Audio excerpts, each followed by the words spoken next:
On February 20th, 1868, Amy Circuit, a freed woman in Newberry, South Carolina, was murdered in cold blood by two white men. Her case was duly recorded in the field office records of the South Carolina Freedmen's Bureau by a federal agent.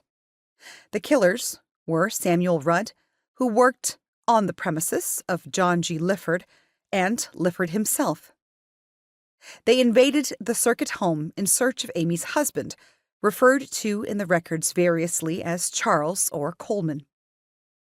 Coleman testified that he had earlier confronted Rudd for whipping his son for being sassy to him. When the two white men later entered his home, Rudd shot Amy. For their attempts to protect their son from being treated like a slave, Amy lost her life, and Coleman was arrested. The local magistrate, J.E. Peterson, known to the Bureau for his involvement in many outrages against freed people, detained Coleman for assault. But the Bureau agent intervened and arrested Rudd and Lifford for Amy's murder. After a few days, Coleman retracted his statement after being visited by the Rudd and Lifford families, who dropped charges of assault against him.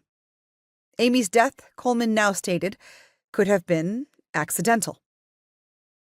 It is not clear what pressure was brought to bear on the new widower. What is clear is that Rudd and Lifford were released, and Amy's murder went unpunished. Like countless freed people, the Circuits paid dearly for their freedom.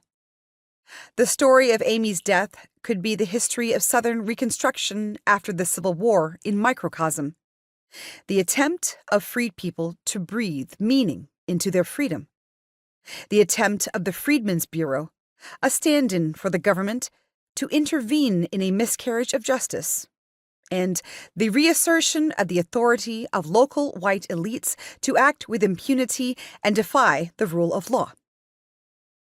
As the activist scholar W.E.B. Du Bois observed in 1935, the slave went free, stood for a brief moment in the sun, and then moved back again toward slavery.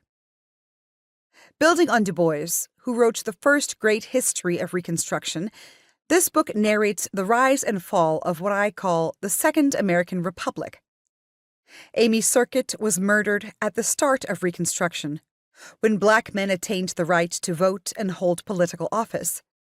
In the following decades, when Southern states started systematically overthrowing Reconstruction governments, things got even worse in the region.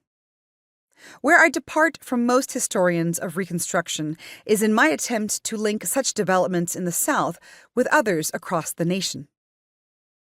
Daniel and Caroline Grant moved from Massachusetts to Wisconsin in the 1850s. Daniel was always coming up with get-rich-quick schemes, whining and begging his wife and her family for money and looking out for financial opportunities in the Southwest, especially after the